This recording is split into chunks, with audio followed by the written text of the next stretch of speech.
اعوذ باللہ السمیع العلیم من الشیطان الرجیم بسم اللہ الرحمن الرحیم الحمد للہ وکفی وسلام علی عبادہ الذین اصطفی لا سیما علی محمد المصطفی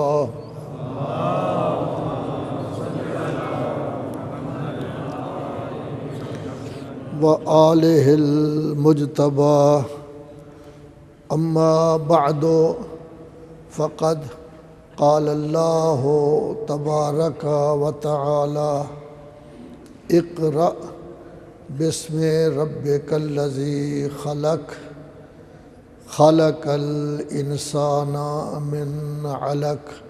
صلوات پڑھیں محمد و آل محمد۔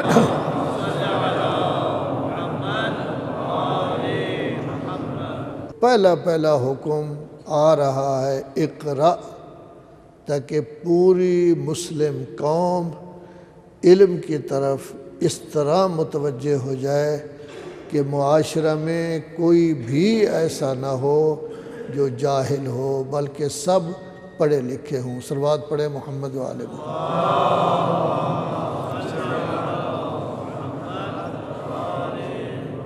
حضور آخری نبی ہیں۔ یہ دین ابتدائے انسانیت سے چلا ہے۔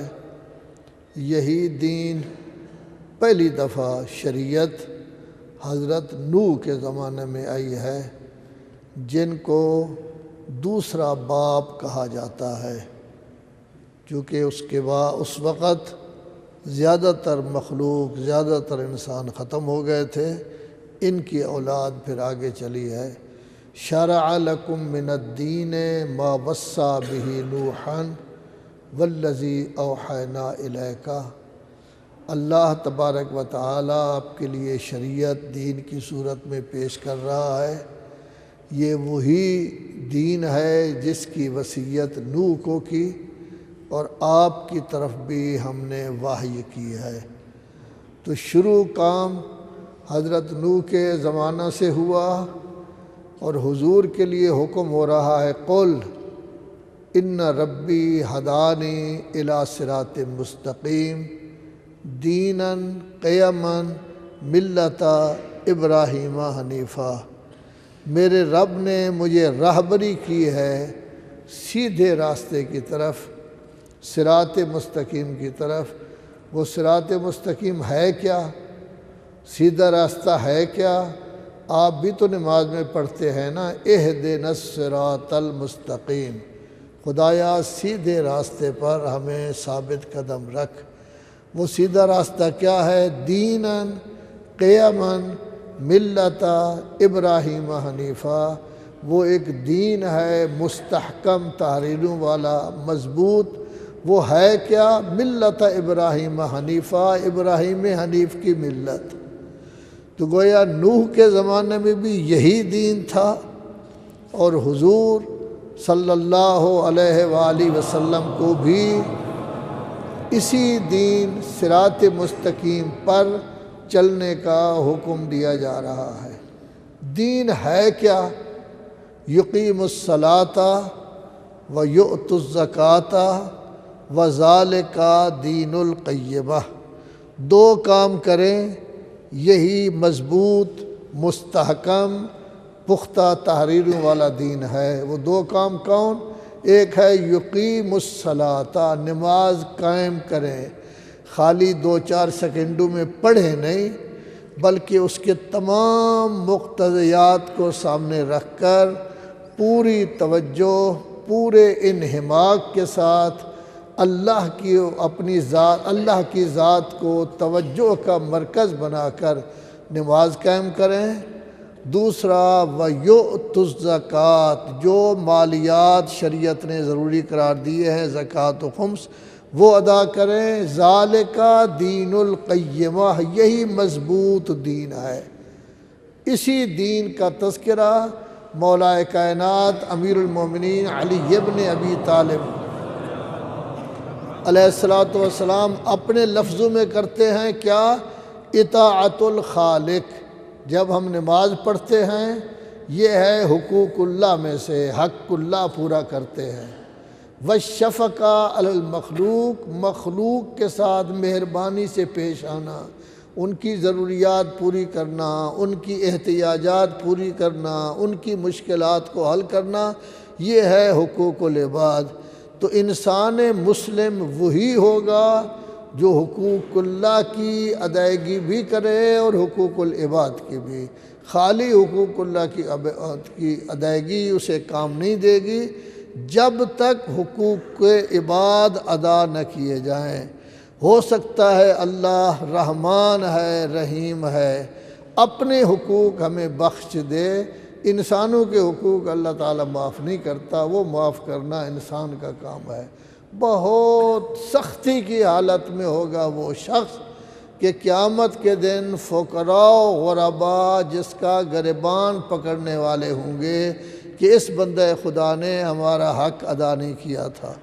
قرآن مجید میں 2 جگہ فرما رہا ہے هو الذی ارسل رسولہ بالہدی ودین الحق، اللہ وہ ہے جس نے اپنے رسول کو ہادی بنا کر بھیجا ہے اور دین حق دین جو ہے وہ دے کر بھیجا ہے۔ اور یہی وجہ ہے کہ یہی دین تھا، حضور نے کام کیا، تبلیغ کی، تھوڑے تھوڑے لوگ پہلے مسلمان ہوا کرتے تھے، صلح حدیبیہ کے بعد یدخلون فی دین اللہ افواجا، پورے کے پورے قبیلے آ کے دین اسلام میں داخل ہوتے تھے۔ اور یہی دین ہے جس کے بارے میں اللہ تبارک و تعالی ارشاد فرماتا ہے الیوم اکملت لکم دینکم واتممت علیکم نعمتی۔ اب دیکھیے 2 فکرے ہیں، عام طور پر آپ سنتے رہتے ہیں۔ پہلا فکرہ ہے کہ میں نے دین کو کامل کر دیا، تو یہ دین کہاں سے چلا تھا؟ آدم کے زمانہ سے۔ نوح نے اس کو اور بلند کیا، حضرت ابراہیم نے اور اس کو بلند کیا، موسیٰ و عیسیٰ کے زمانہ میں اور بلندی حاصل ہوئی، لیکن تکمیل کب ہوئی؟ رسول اعظم صلی اللہ علیہ وآلہ وسلم کے زمانہ میں۔ تو تکمیل ہی دوسرا کیا ہوا؟ وَأَتْمَمْتُ عَلَيْكُمْ نِعْمَتِي، میں نے اپنی نعمت بھی تمام کر دی۔ نعمت کیا ہے؟ روٹی بھی نعمت ہے، دودھ بھی نعمت ہے، اولاد بھی نعمت ہے، مال بھی نعمت ہے۔ تو یہاں کون سی نعمت اللہ تبارک و تعالی نے مکمل کر دی ہے، پوری کر دی ہے، تمام کر دی ہے؟ آپ نے دیکھا تھا سورہ نون والقلم میں کہ اللہ تبارک و تعالی فرما رہا تھا ما انت بنعمت ربک بمجنون، تیرے رب کی نعمت کی قسم آپ مجنون نہیں۔ اس نعمت سے مراد کیا ہے؟ نبوت، یعنی تیری نبوت کی قسم جو اللہ نے تجھے ادا دی ہے، تو مجنون نہیں ہے۔ تو یہاں بھی یہی ہوگا کہ دین بھی میں نے کامل کر دیا ہے اور نبوت بھی آپ پر تمام کر دی ہے۔ اب آپ خاتم النبیین ہیں، آپ کے بعد کسی اور نبی نے نہیں آنا۔ صلوات پڑھے محمد وآل محمد۔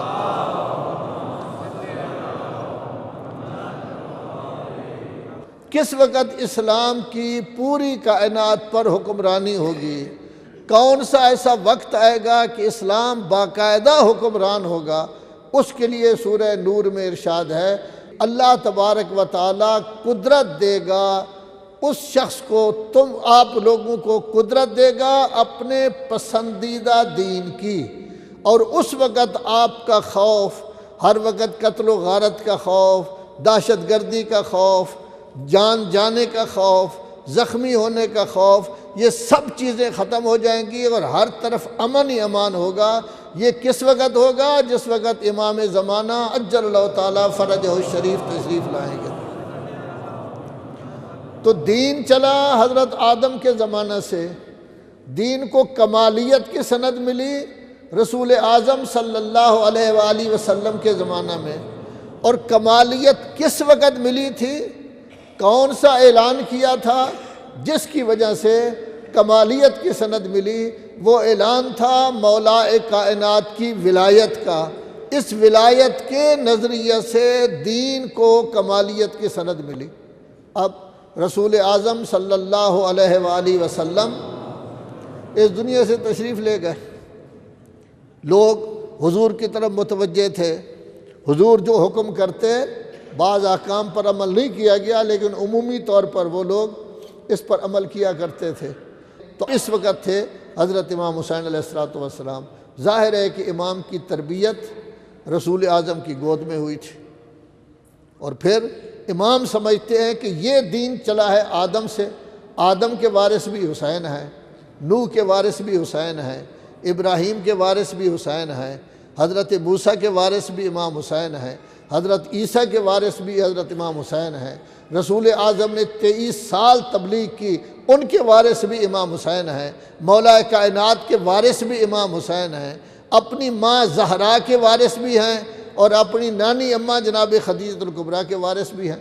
تو جب انہوں نے یہ دیکھا کہ یہ میری ذمہ داری ہے تو کھڑے ہو گئے، انہوں نے قیام کیا۔ وہ بھی اگر چاہتے تو گورنری قبول کر لیتے۔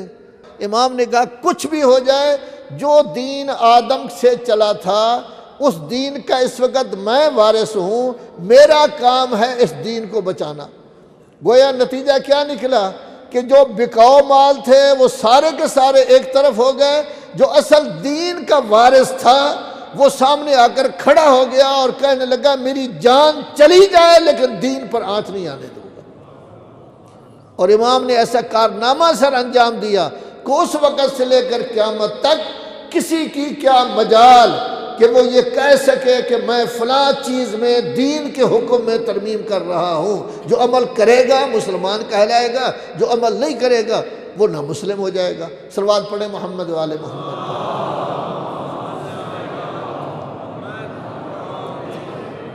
اب آپ کے امام دین کو بچانے کے لیے 28 رجب کو مدینہ سے چلے، مکہ پہنچے، لوگ حج کر رہے ہیں، حج کا احرام عمرہ میں تبدیل کیا اور چل پڑے۔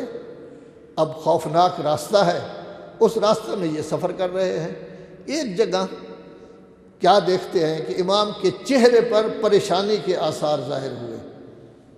تو جوان بیٹا، ہم شکل پیمبر بیٹا سامنے آ گیا اور سامنے آ کر کہتا ہے السنا علی الحق، بابا کیا ہم حق پر نہیں ہیں؟ تو جناب نے فرمایا نہیں یقیناً ہم حق پر ہیں، ہم حق ہی ہیں، حق کے مطابق چل رہے ہیں، خود ہی حق ہیں ہم۔ فرمایا پھر بابا کیا پرواہ ہے، موت ہم پر آ پڑے یا موت ان پر آ پڑے۔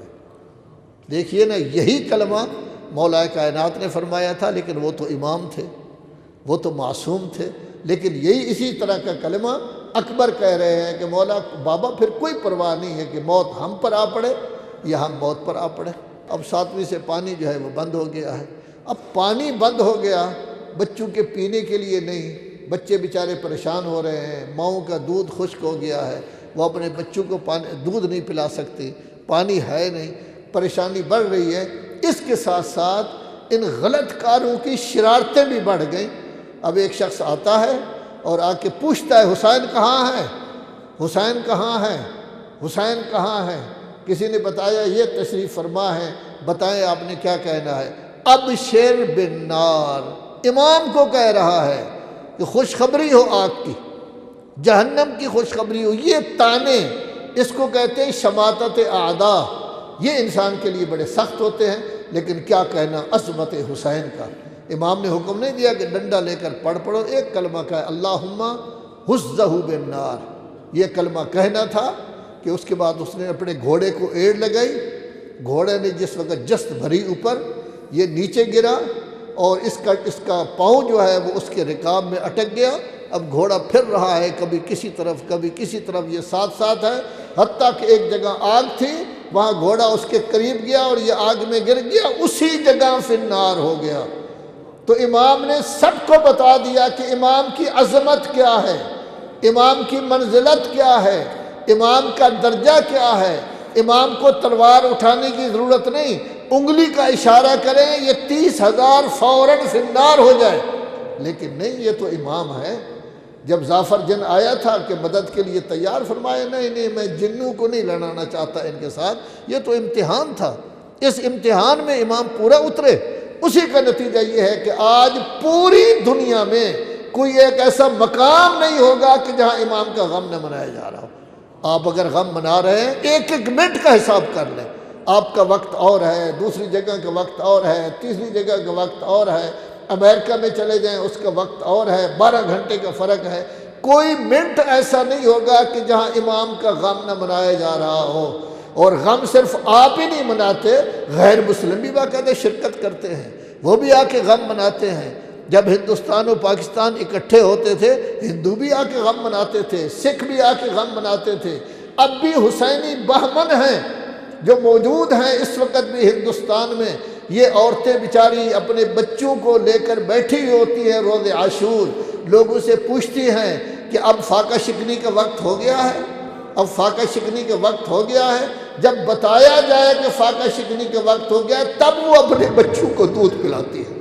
آخر یہ محبت ان میں کیسے پیدا ہوئی، یہ عظمت کیسے پیدا ہوئی؟ کیونکہ کارنامہ امام کا ایسا بڑا تھا کہ اس کارنامے کی وجہ سے انسان کی انسانیت کا احترام بڑھا، آدمیت کا احترام بڑھا، انسان غلامی سے نکل کر آزادی کی طرف آ گیا ہے، بیعت سے نکل کر وہ بھی یزید جیسے کہ بیعت حریت کی طرف آ گیا ہے۔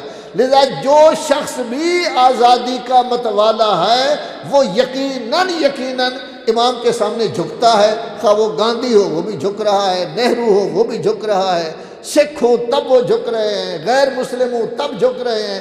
ان کی کتابیں ہم سے بہتر لکھی گئی ہیں جو اہل بیت کے بارے میں، چونکہ ان کا کارنامہ بہت بڑا تھا۔ تو اب امام جو ہے وہ موجود ہیں۔ جب اس نے یہ کہا ابشر بالنار، حضرت نے جواب میں فقط یہ کلمہ کہا اللہم غزہ بالنار، وہ آگ میں جل گیا۔ ایک اور شرارتی آیا، اس نے بکواس کی، کہنے لگا حسین آپ دیکھ رہے ہیں دریائے فرات کس طرح دریائے فرات کا پانی چل رہا ہے، ایک قطرہ پانی کا آپ کو نہیں ملے گا اور آپ کے بچے بلک بلک کر مر جائیں گے۔ حضرت نے اس وقت کوئی ڈنڈا نہیں چلایا، حضرت کو کوئی آدمی کھڑا نہیں ہوا، انہوں نے جا کے اس کو پکڑا نہیں کہ یہ کیوں کہہ رہے ہیں، صرف یہ کہا کہ یا اللہ اس کا بدلہ تو نے دینا ہے۔ اب اس کے بعد کیا ہوا، پانی پی رہا ہے، پیاس اس کی بجھتی ہی نہیں، پورے گھڑے کے بڑے پانی پی جاتا ہے لیکن پھر بھی پیاس، پھر بھی پیاس۔ اس طرح کے واقعات بتاتے ہیں کہ امام کی عظمت کیا ہے، لیکن امام تو امتحان کی صورت میں آئے تھے، لذا اب امتحان کے لیے موجود ہیں۔ 3 دن پانی نہیں ملا۔ دیکھیے کھانا نہ ملے انسان کا گزر ہو جاتا ہے، روٹی نہ ملے انسان وقت گزار لیتا ہے، لیکن پانی کے بغیر انسان کا گزر نہیں ہو سکتا۔ 3 دن برابر پانی نہیں ملا۔ اب آپ اندازہ کریں گرمی کا موسم، آپ کا جیسے جیٹھ ہاڑ جس کو آپ کہتے ہیں، سخت ترین گرمی ہے، سخت ترین دھوپ ہے، چھوٹے چھوٹے بچے ساتھ ہیں، اس میں 6 ماہ اصغر بھی ہے، اس میں 12-13 سال کے بچے بھی ہیں اور چھوٹے بچے بھی ہیں۔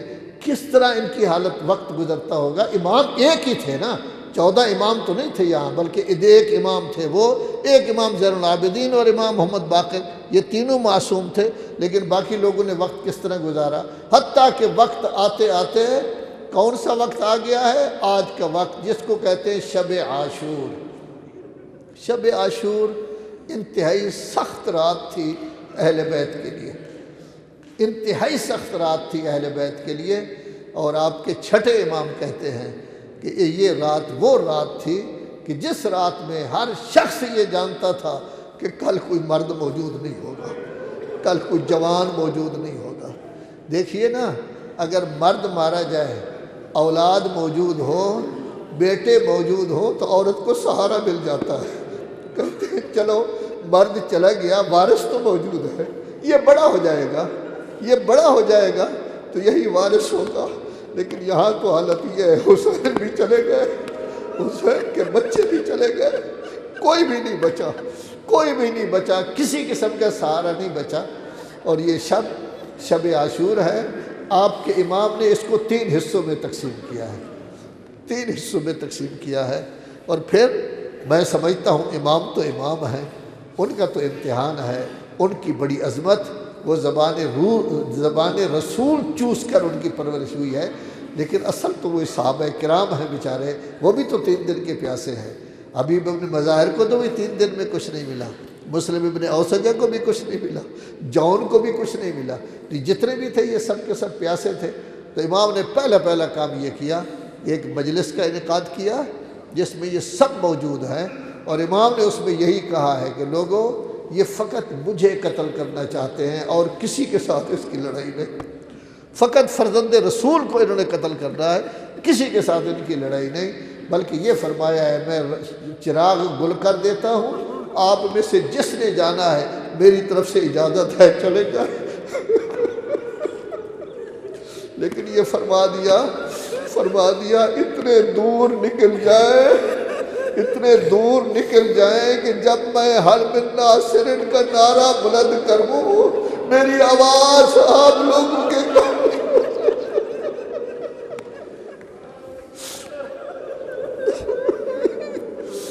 اتنے دور چلے جائیں کہ جب میں حل من ناصر کا نعرہ بلند کروں تو میری آواز آپ کے کانوں تک نہ پہنچے، مگر نہ جس کے کانوں تک میری آواز پہنچے گی مدد نہیں کرے گا، جہنم کا اس کا ٹھکانہ ہوگا۔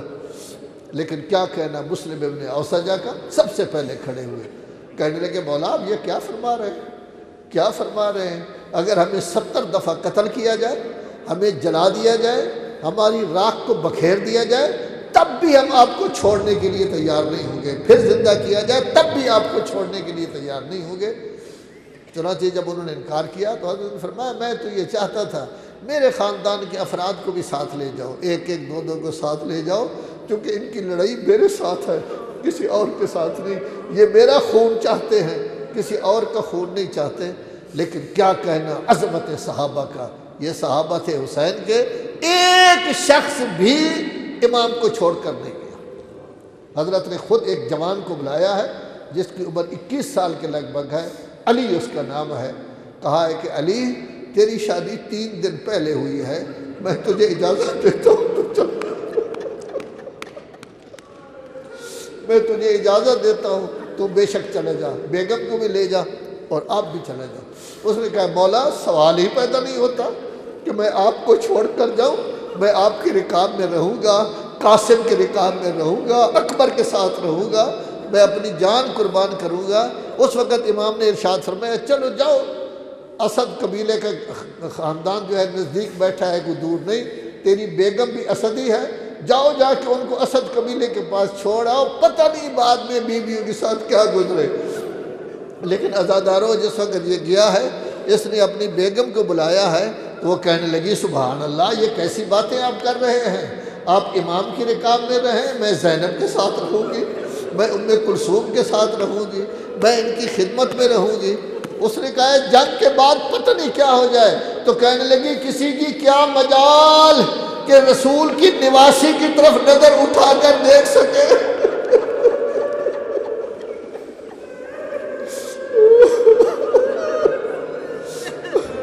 کسی کی کیا مجال کہ رسول کی نواسی کی طرف نظر اٹھا کر دیکھ سکے۔ بی بی نے انکار کر دیا۔ اسدیہ کہنے لگی آیا ہے امام کی خدمت میں اور کہتے ابت الاسدیہ، اسدیہ نے انکار کر دیا ہے۔ تو آپ کے امام نے دعا دی ہے اس بی بی کو، دعا دی ہے اس بی بی کو، اور کہا ہے کہ میری ماں اس کی شفاعت کرے گی، دعا دی ہے۔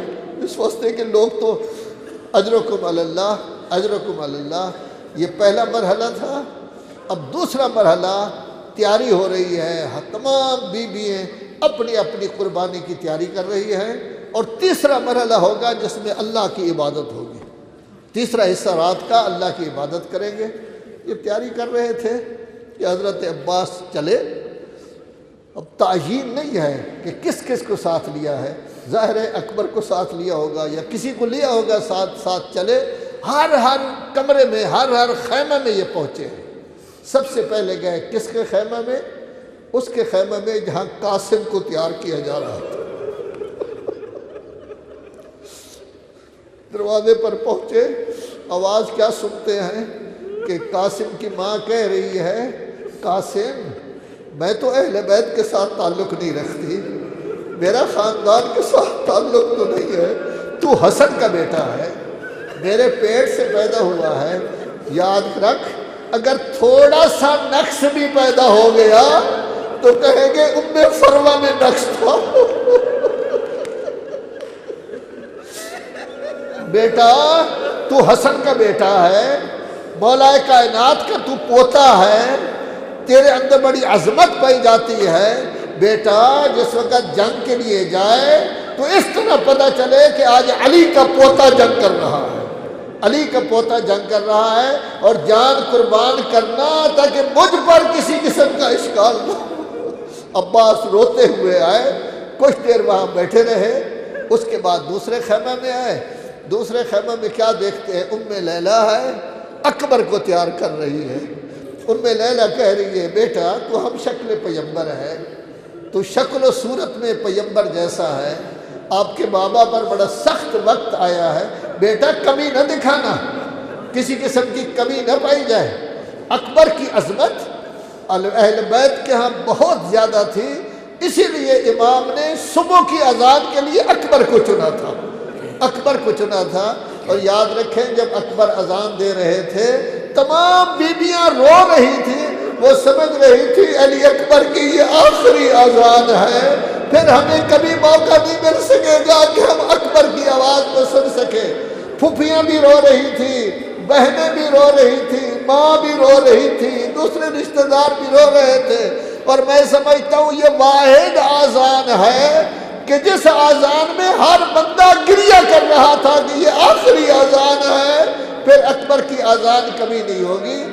البتہ ایک اور اذان جو اکبر کی اذان سے سخت تھی وہ تھی یزید کے دربار میں، کہ جس وقت مؤذن کو کہا گیا کہ حضرت زین العابدین خطبہ نہ دے سکے، اذان دے، تو حضرت خاموش ہو گئے اذان کے احترام میں۔ اس نے کہا اللہ اکبر، حضرت نے بھی کہا اللہ اکبر، اس نے کہا اشہد ان لا الہ الا اللہ۔ عزادارو جب اس نے کہا نا اشہد ان محمد رسول اللہ، فرمایا رک جا، اب یہ ہو نہیں سکتا امام حکم دے اور مؤذن بولے۔ پوچھا یزید یہ تیرا نانا ہے یا میرا نانا؟ میرا نانا ہے، اور اس کی نواسیاں بازاروں میں پھرائی جا رہی ہے، اس کی نواسیاں بے پردہ کھڑی ہوئی ہیں، تیرے دربار میں کھڑی ہوئی ہیں، کل اللہ کو کیا جواب دے گا؟ اللہ کے رسول کو کیا جواب دے گا؟ اجرکم علی اللہ، اجرکم علی اللہ۔ یہ رات اہل بیت پر بڑی سخت ہے، بڑی سخت ہے اہل بیت پر۔ آپ کے چھٹے امام رات کا اکثر حصہ اہل بیت کا ذکر بھی کرتے اور گریہ کرتے تھے کہ تمام مصیبتوں میں یہ آخری رات ہے جس کے بعد کوئی بھی نہیں بچے گا۔ اب عباس گئے ہیں کس کے کمرے میں، کس کے خیمہ میں گئے ہیں؟ جہاں علی کی بڑی بیٹی اپنے دونوں بچوں کو لے کر بیٹھی ہوئی تھی، ایک طرف اون بیٹھے تھے، ایک طرف محمد بیٹھے تھے، اور یہ بی بی کہہ رہی تھی بیٹے آپ جعفر طیار کے پوتے ہیں، آپ عبداللہ کے بیٹے ہیں، علی ابن ابی طالب آپ کے نانا تھے، کل آپ کو ایسی جنگ کرنی ہے کہ پتہ چلے کہ جعفر طیار اور علی جنگ کر رہے ہیں۔ اور ساتھ ہی ساتھ ایک کلمہ کہا بیٹے جب جنگ کرنے جاؤ دریائے فرات پر قبضہ ہو جائے بیٹے پانی نہیں پینا، پانی بالکل نہ پینا جب تک حسین کے بچے پیاسے ہیں۔ عزادارو جب 10ویں کے دن یہ دونوں بچے گئے، چند آدمیوں کو فرار کرنے کے بعد جب گھوڑے سے گرے، آپ کے امام نے چاہا کہ بچوں کی لاشوں کو لے کر آئے جیسے قاسم کی لاش کو لے کر آئے۔ جناب زینب نے کہا بھیا میرے پاس بیٹھ جاؤ، میرے پاس بیٹھ جاؤ، یہ میرے بچے ہیں، جتنی دیر میں آپ نے میرے بچوں کی لاشیں لانا ہے اتنی دیر میں میرے ساتھ بیٹھے رہے، میں آپ کو دیکھتی رہوں، پھر ایسا وقت نہیں آئے گا کہ میں آپ کو دیکھ سکوں۔ حسین یہ وطن میں نے تیرے لیے چھوڑا، کربلا تیرے لیے آئی، کاش میں اپنے بھائی کو بچا سکتی، کاش میرا بھائی بچ جاتا، کاش میری موت واقع ہو جاتی، لیکن حسین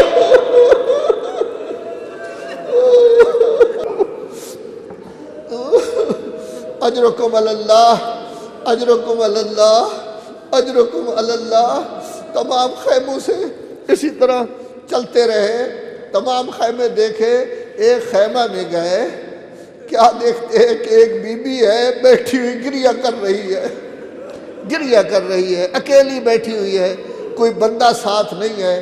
آپ سمجھ گئے ہوں گے کہ یہ بی بی کون ہے؟ زینب کی بہن ام کلثوم ہے۔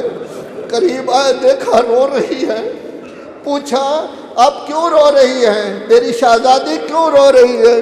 کہا سب اپنی اپنی قربانیاں پیش کریں گے، کاش میری اولاد بھی ہوتی، میں امام پر اس کو قربان کرتی، اپنے بھائی حسین پر اس کو قربان کرتی۔ عزادارو، عباس نے کہا میں تیری قربانی ہوں، میں تیری طرف سے قربانی بن کر جاؤں گا، میں اپنی قربانی دوں گا اور میں یہ کہوں گا کہ میں ام کلثوم کی قربانی ہوں، اپنی شہزادی کی قربانی بن کر میں جا رہا ہوں۔ ایک خیمہ میں گئے، کیا دیکھتے ہیں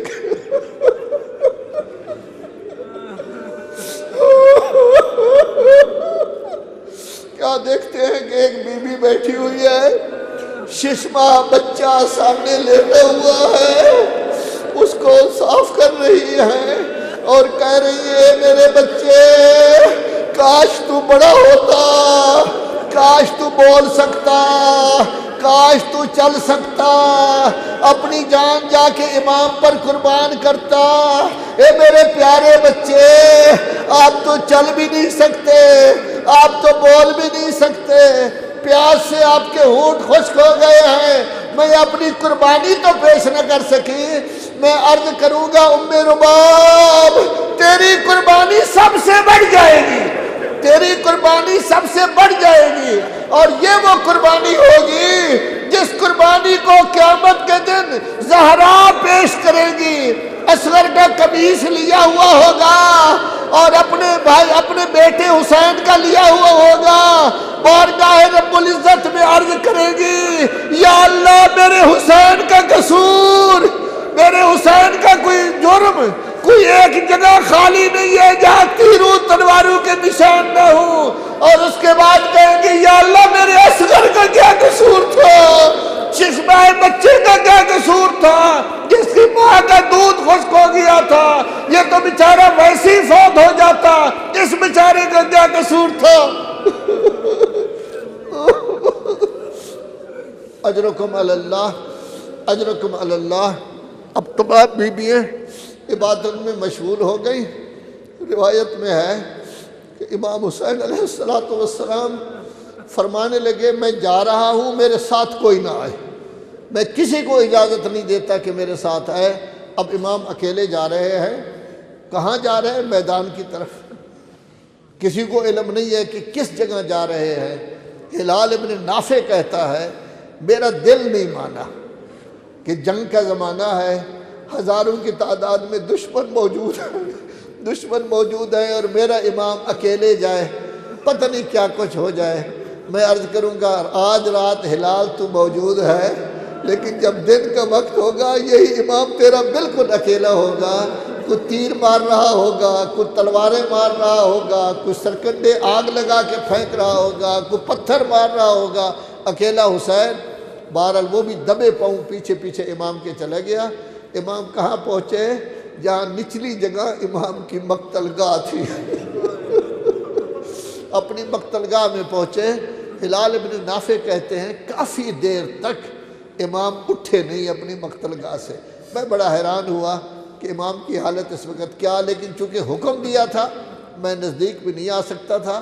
پھر میں نے دیکھا کہ امام اپنی مقتل گاہ سے نکلے، اس کے کنارے پر کھڑے ہو گئے، اور میں نے دیکھا کہ امام کافی دیر کے بعد، مجھے اندھیری رات تھی، یہ پتہ چلا کہ امام خیموں کی طرف دیکھ رہے ہیں، خیموں کی طرف دیکھ رہے ہیں۔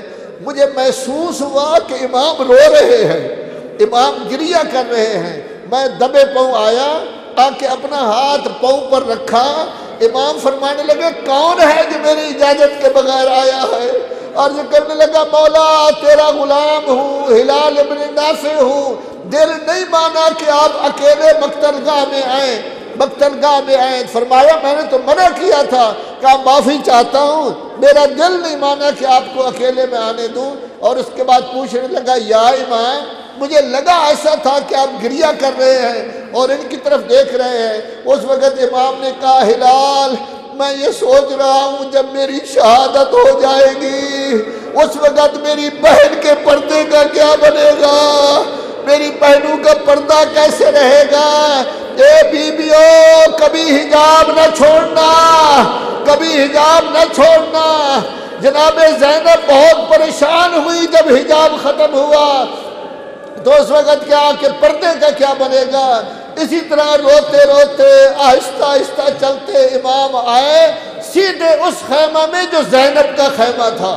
جب زینب کے خیمہ کے قریب آئے، خیمہ میں داخل ہوئے، دونوں بہنوں نے اپنے باہیں گلے میں ڈال دی اور رونا شروع کر دیا اور کہا مولا آپ نے بڑی دیر لگا دی، ہم تو کافی دیر سے آپ کی انتظار کر رہے تھے، آپ نے بڑی دیر لگا دی۔ ام کلثوم متوجہ ہوئی اور کہا بھیا مجھے آنسو لگ رہے ہیں، آپ رو کیوں رہے ہیں؟ تو آپ کے امام نے فرمایا مجھے زیادہ خیال یہی آ رہا تھا کہ میری بیٹیوں کے پردے کا کیا بنے گا، میری بہنوں کے پردے کا کیا بنے گا۔ عزادارو اب زینب بھی رو رہی ہے، ام کلثوم بھی رو رہے ہیں اور آپ کا امام بھی رو رہا ہے۔ اجرکم علی اللہ، اجرکم علی اللہ۔ عزادارو امام صبح ہی جب جنگ شروع ہوئی، میمنہ کا سردار زہیر کین کو بنایا، میسرہ کا سردار حضرت حبیب ابن مظاہر کو بنایا، قلب لشکر میں علم دے کر عباس کو کھڑا کیا۔ پہلی جنگ کے حصہ میں 2.5-3 گھنٹوں کے اندر اندر تقریباً 52 آدمی، 52 صحابہ کرام شہید ہو گئے۔ اب کل تو 72 تھے، آپ اندازہ کر سکتے ہیں۔ اب اس کے بعد ایک ایک، کبھی جون آ رہا ہے، کبھی واضح ترکی آ رہا ہے، کبھی مسلم ابن اوسجہ آ رہا ہے، لیکن کچھ موتیں ایسی تھیں کہ امام پر باقاعدہ اس کا اثر ہوا۔ اب مجھ جیسا آدمی تو مبالغہ کر سکتا ہے، لیکن امام کی بات میں کبھی مبالغہ نہیں ہوتا۔ جب پہل حبیب ابن مظاہر گھوڑے سے گرے ہیں تو اس وقت آپ کے امام نے فرمایا حبیب تیری شہادت سے میرا بایاں بازو کٹ گیا ہے، یعنی حبیب گویا کہ بایاں بازو کی طرح تھا امام کا۔ اور جب زہیر گھوڑے سے گرے، آپ کے امام نے کہا کہ زہیر تیری شہادت سے میرا دایاں بازو کٹ گیا ہے۔ لیکن عزادارو جب عباس جنگ کے لیے گئے، مولا کی نظر عباس کی طرف رہی، جناب فضہ مولا کو دیکھ رہی تھی، تو ایک وقت فضہ کہنے لگی شہزادی زینب اب آپ کا بھائی کافی پریشان نظر آ رہا ہے۔ لیکن عزادارو جب عباس گھوڑے سے گرے، آخری آواز دی، امام سے کرسی چھوٹ گئی اور امام نے اس وقت کلمہ کہا الآن انکسرت ظہری، عباس تیری شہادت سے میری قبر ٹوٹ گئی ہے، وقلت حیلتی، اب میرے لیے کوئی چارہ کار نہیں رہا۔ لیکن عزادارو اب کڑیل جوان بیٹا اکبر سامنے آیا ہے اور کہتا ہے کہ آپ مجھے اجازت دیں، صرف 2 کلمے سن لیں۔ جب اکبر آیا ہے نا تو روایت میں ہے کہ پورا کفن قاسم کو پہنایا تھا، اکبر کو پورا کفن نہیں پہنایا، لیکن امامہ اس طرح بندوایا ہے جیسے کفن کی حالت میں ہوتا ہے۔ اور اس کے بعد کہا ہے بیٹا جاؤ رب کے حوالے۔ جس وقت یہ گئے ہیں نا، یہ پہلی شخصیت ہے جس کے لیے آپ کے امام بہت پریشان بھی ہوئے، ہاتھ دعا کے لیے کھڑے کر دیے اور کہا خدایا اب ایک ایسا شخص جا رہا ہے جو منطق میں، گفتگو میں، سیرت میں، صورت میں تیرے نبی کے مشابہ تھا۔ جب ہم نبی اعظم کی زیارت کرنا چاہتے تو اس وقت اکبر کی زیارت کر لیتے۔ اکبر کبھی بازار سے گزرتے، لوگ ٹھہر جاتے تھے اور کہتے تھے اکبر ہمیں زیارت کراؤ، آپ کی زیارت رسول اعظم کی زیارت ہے۔ عزادارو جب اکبر اس طرح چلے گئے، گھوڑے پر سوار ہو گئے، تھوڑی دیر کے بعد اکبر نے سوچا ذرا گھوڑے کی باغ موڑ کر اپنے بابا کو تو میں دیکھوں، زیارت کر لوں، یہ آخری زیارت ہوگی۔ لیکن عزادارو کیا دیکھا کہ حسین دوڑتے ہوئے پیچھے پیچھے آ رہے ہیں۔ اکبر پریشان ہو گیا، گھوڑے سے اترنے کا ارادہ کیا، فرمایا تو قربانی ہے، گھوڑے سے اترنا نہیں ہے۔ گھوڑے پر کھڑے رہے، اپنی پیشانی نیچے کی، امام نے پیشانی کو بوسہ دیا اور اکبر کہنے لگا بابا یہ آپ نے کیا کیا؟ فرمایا اکبر تیرا بیٹا ہوتا اس طرح جنگ کے لیے جا رہا ہوتا پھر تجھے محسوس ہوتا کہ بیٹے کو بھیجنا کس طرح ہوتا ہے۔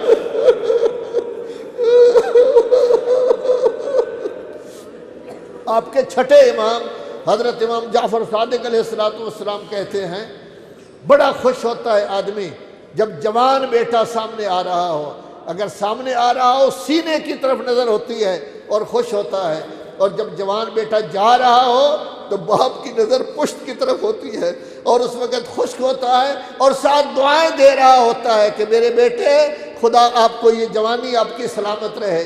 تو مولا بھی بڑے پریشان ہوئے، تیز قدم دوڑتے ہوئے پیچھے پیچھے گئے اور اکبر بھی اس وقت پریشان ہو گئے۔ عزادارو جب اکبر گئے ہیں نا، سامنے مد مقابل آیا ہے، 5-6 آدمی کو قتل کیا ہے۔ جب ایک مد مقابل کافی طاقتور تھا، آپ کے امام خیمہ میں چلے گئے ہیں اور جا کے ام لیلہ سے کہتے ام لیلہ زمین پر بیٹھ جاؤ اور اپنے بیٹے کے لیے دعا کرو، چونکہ کافی بہادر آدمی ہے جو مقابلے میں آیا ہے۔ فرش زمین پر ام لیلہ بیٹھ گئی، سر کے بال کھول لیے، ہاتھ بلند کیے اور کہا یا راد اسماعیل الی یعقوب یا الی ابراہیم و یا راد یوسف الی یعقوب، اے یعقوب کو یوسف ملانے والے، اے ابراہیم کو اسماعیل ملانے والے، فردد الی ابنی، میرا بیٹا مجھے ملا دے، میرا بیٹا مجھے ملا دے۔ عزادارو اکبر واپس آئے، اپنے بابا کی خدمت میں آگے کہتے ہیں بابا حلی من شربت من ماء، پانی کا ایک قطرہ مل سکتا ہے، پانی کا ایک قطرہ مل سکتا ہے۔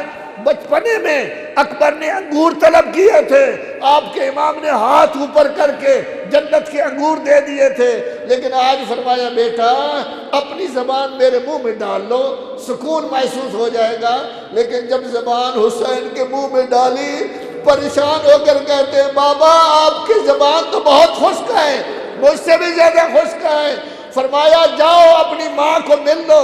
عزادارو جب خیمہ میں گئے ہیں، دیکھا ماں چکر لگا رہی ہے خیمہ میں اور کہتی ہے میرا بیٹا کہاں ہو، میرا بیٹا کہاں ہو، میرا اکبر کہاں گیا ہے۔ اس وقت اکبر سامنے آئے، ماں ملی اور کہنے لگی بیٹا جاؤ رب کے حوالے، بیٹا جاؤ رب کے حوالے۔ عزادارو اب اکبر گئے ہیں، علی کا پوتا ہے اکبر، تو بڑی سخت ترین جنگ کی ہے، بہت سارے آدمیوں کو فنار کیا ہے، لیکن جب گھوڑے سے گرنے کا ٹائم آیا تو اکبر نے یہ سوچا ہے میرا بوڑھا باپ مجھ پر کیسے آئے گا۔ لذا اکبر نے واحد شخصیت ہے جنہوں نے باپ کو بلایا نہیں ہے، آواز نہیں دی کہ بابا آپ آئیں، بلکہ کیا کہا ہے بابا میرا آخری سلام ہو، دادا علی نے مجھے پانی پلا دیا ہے تاکہ بابا نہ آئے۔ لیکن ہوا کیا کہ آپ کے امام وہاں سے چلے، بعض روایات میں ہے کہ جب وہ اکبر کی لاش کے قریب پہنچے، اکبر جہاں زخمی پڑے تھے، کیا دیکھا کہ ایک بی بی وہاں بیٹھی ہوئی ہے۔ حیران ہو کر پریشان ہوئے، پتہ چلا کہ زینب پہلے آ گئی ہے تاکہ حسین برداشت کر سکے۔ فرمایا بہن زینب جلدی خیمہ میں جاؤ، ان کو خیمہ میں چھوڑا۔ اس کے بعد آئے، کیا دیکھا کہ اکبر ایڑیاں رگڑ رہے ہیں، حالت بڑی غیر ہے۔ پوچھا بیٹا کیا ہوا ہے؟ کہا نیزے کی ہڈی سینے میں لگی ہوئی ہے جس کی وجہ سے بہت درد محسوس ہو رہا ہے۔ آپ کے امام نے ایک گھٹنا زمین پر رکھا اور اس کے بعد ہاتھ سے جب اس کو ہلانے کی کوشش کی، ملأ اعلیٰ میں اعلان ہوا میرے انبیاء آؤ، میرے حسین کا صبر دیکھو۔ آدم آئے، جب دیکھا تو چلے گئے، نوح آئے چلے گئے، ابراہیم آئے کہا میں نہیں دیکھ سکتا، موسیٰ آئے میں نہیں دیکھ سکتا، حتیٰ کہ رسول اعظم آئے چلے گئے، لیکن ماں نے کہا بیٹا میں جو موجود ہوں، میں تیرا صبر دیکھ رہی ہوں، تیرے صبر سے آسمان کے فرشتے اس وقت تعجب کر رہے ہیں۔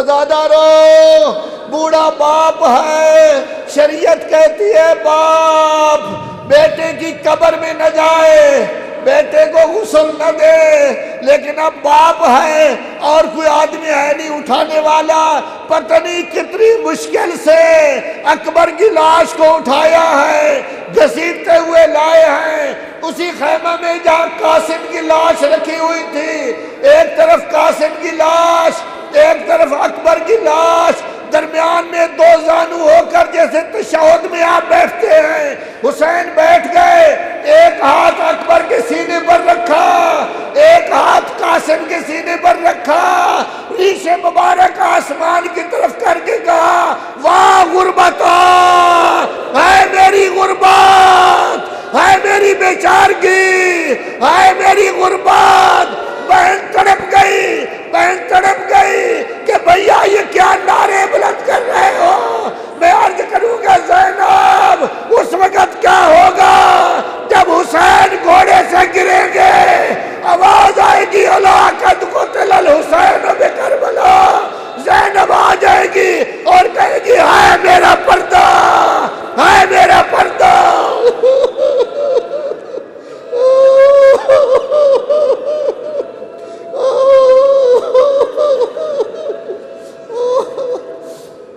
الا لعنت اللہ علی القوم الظالمین وسیعلم الذین ظلموا ای منقلب ینقلبون۔